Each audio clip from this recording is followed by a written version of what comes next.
ಕಳೆದ February 28ರಂದು America ಮತ್ತು Israel ನಡೆಸಿದ ಭೀಕರ ವಾಯುದಾಳಿಯಲ್ಲಿ ಖಾಮಿನೈ ಮರಣ ಹೊಂದಿದ್ರು. ಆದರೂ ಕೂಡ ಅವರ ಅಂತ್ಯಕ್ರಿಯೆ ಇದುವರೆಗೂ ಕೂಡ ನಡೆಯಲಿಲ್ಲ.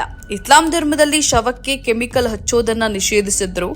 ಇರಾನ್ ಸರ್ಕಾರ ಇವರ ಶರೀರವನ್ನ ಯಾವುದೇ ರಾಸಾಯನಿಕ ಇಲ್ಲದೆ ಅತ್ಯಾಧುನಿಕ ಫ್ರೀಜಿಂಗ್ ತಂತ್ರಜ್ಞಾನದಲ್ಲಿ ಬರೋಬ್ಬರಿ 4 ತಿಂಗಳುಗಳ ಕಾಲ ಸುರಕ್ಷಿತವಾಗಿ ಇಟ್ಟಿತ್ತು.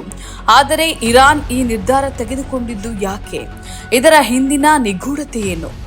ಮೊದಲನೇದಾಗಿ, ತೀವ್ರವಾಗಿದ್ದಂತಹ ಯುದ್ಧದ ಭೀತಿ.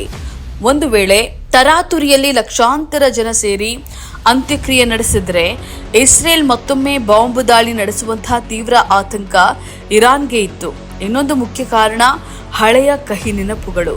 1989ರಲ್ಲಿ ಇರಾನ್ನ ಮೊದಲ ನಾಯಕ ಖಮೋನಿ ಸತ್ತಾಗ ಕೋಟ್ಯಾಂತರ ಜನ ಮುಗಿಬಿದ್ದು ಶವ ಪೆಟ್ಟಿಗೆಯೇ ಮುರಿದು ಹೋಗಿತ್ತು. ಕಾಲ್ತುಳಿತಕ್ಕೆ ಸಿಲುಕಿ 8 ಜನ ಸತ್ತಿದ್ರು. 2020ರಲ್ಲೂ ಕೂಡ ಜನರಲ್ ಸುಲೈಮಾನಿ ಅಂತ್ಯಕ್ರಿಯೆಯಲ್ಲೂ ಕೂಡ ಇಂಥದ್ದೇ ಘೋರ ದುರಂತ ನಡೆದಿತ್ತು. ಇರಾನ್ ಈ ಬಾರಿ ಆ ತಪ್ಪನ್ನ ಮಾಡಲು ಸಿದ್ಧವಿರಲಿಲ್ಲ.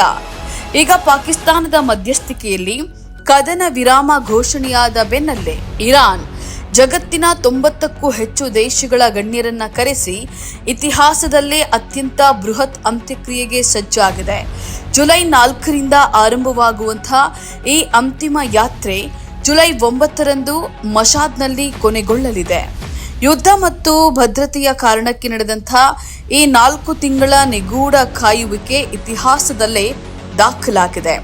ಇಂತಹ ಮತ್ತಷ್ಟು ಆಸಕ್ತಿದಾಯಕ ಅಂತಾರಾಷ್ಟ್ರೀಯ ವಿಷಯಗಳಿಗಾಗಿ ನಮ್ಮ ಪೇಜನ್ನು ಈಗಲೇ ಫಾಲೋ ಮತ್ತು ಸಬ್ಸ್ಕ್ರೈಬ್ ಮಾಡಿ.